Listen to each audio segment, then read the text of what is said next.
What really causes us to be fearful this morning is someone dying without putting their faith and trust in Jesus Christ. That should terrify us. And so often we find ourselves pulling back and not going here or not going there to reach out to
Well, this morning we find ourselves in Matthew chapter 21, verses 1 through 11, as we go verse by verse through the Gospel of Matthew.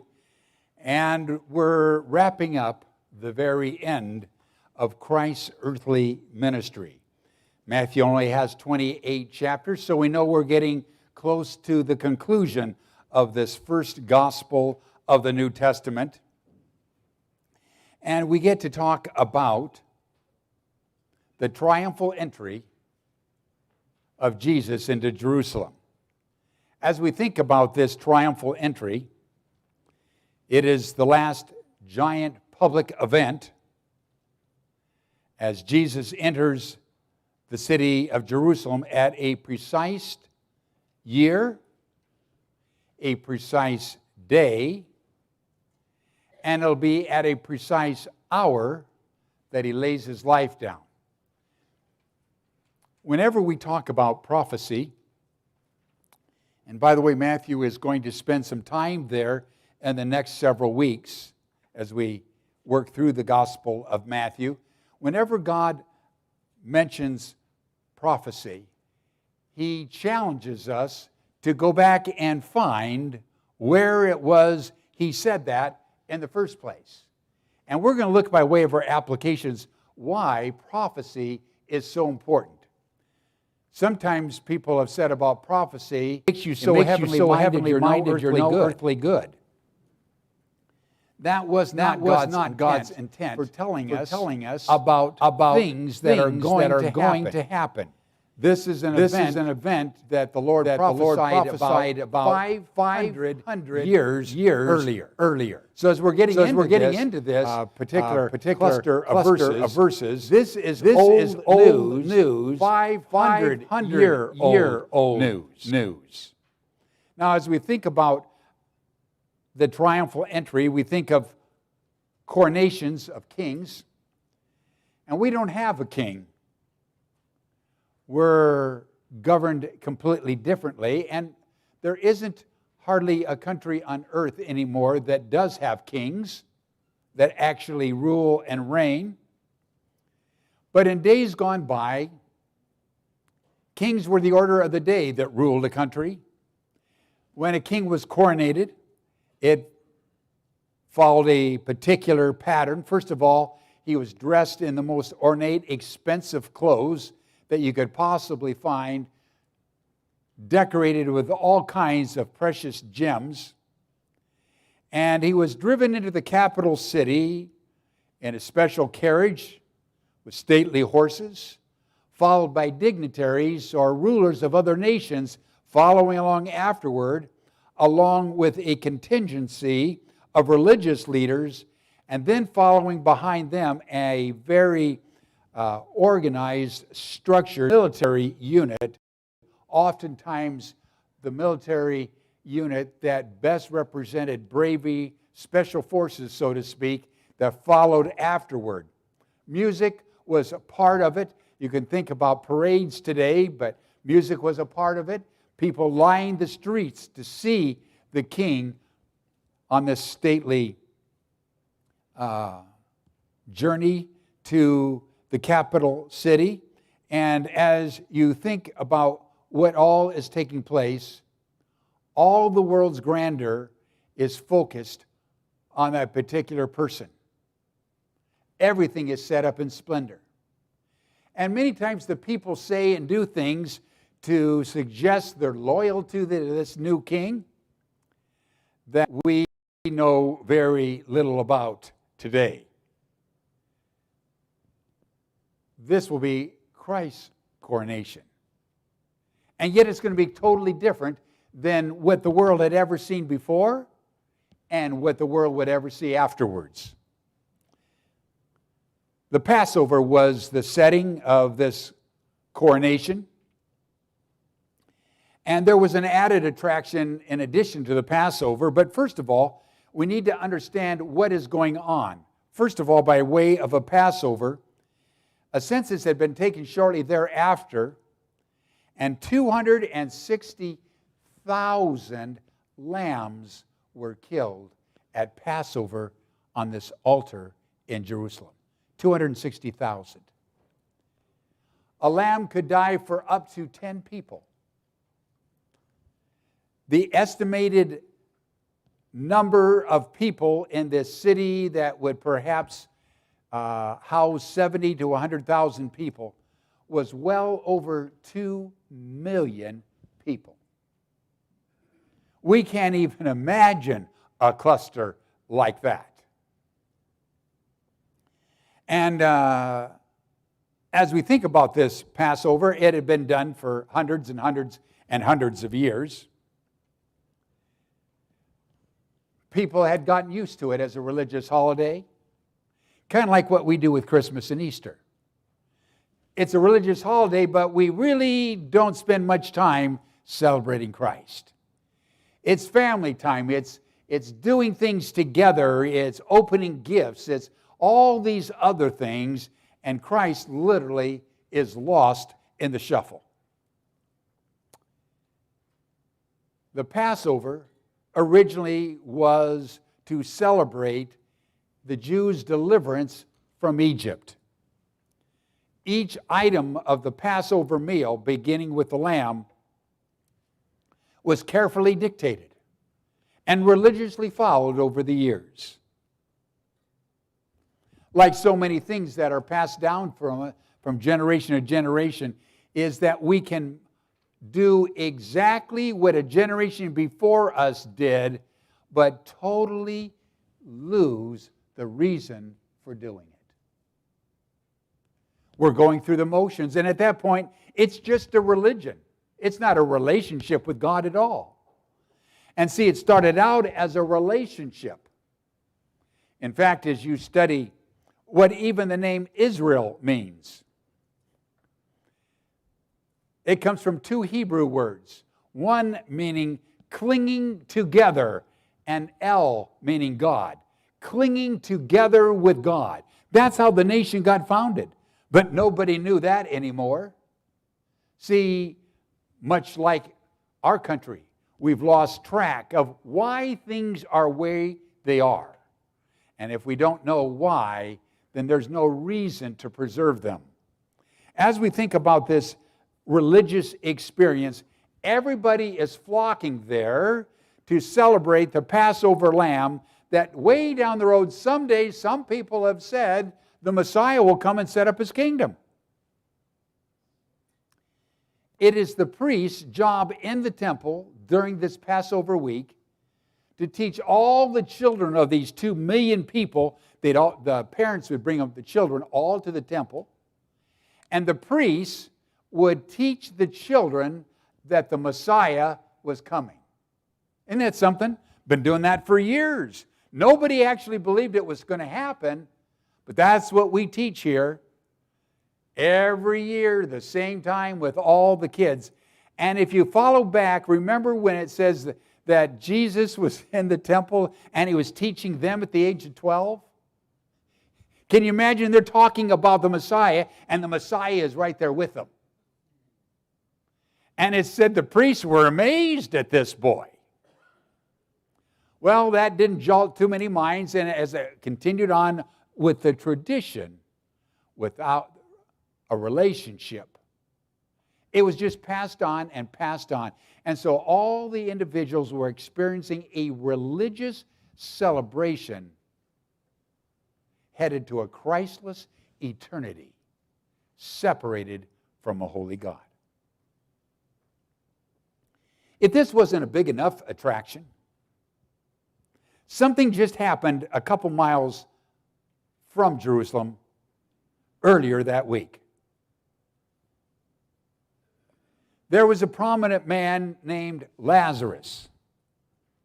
And if we go back to the Gospel of John, you'll read the story how Jesus, after Lazarus has been in the grave several days, remember they said by this time he stinketh, in other words, his body is deteriorating.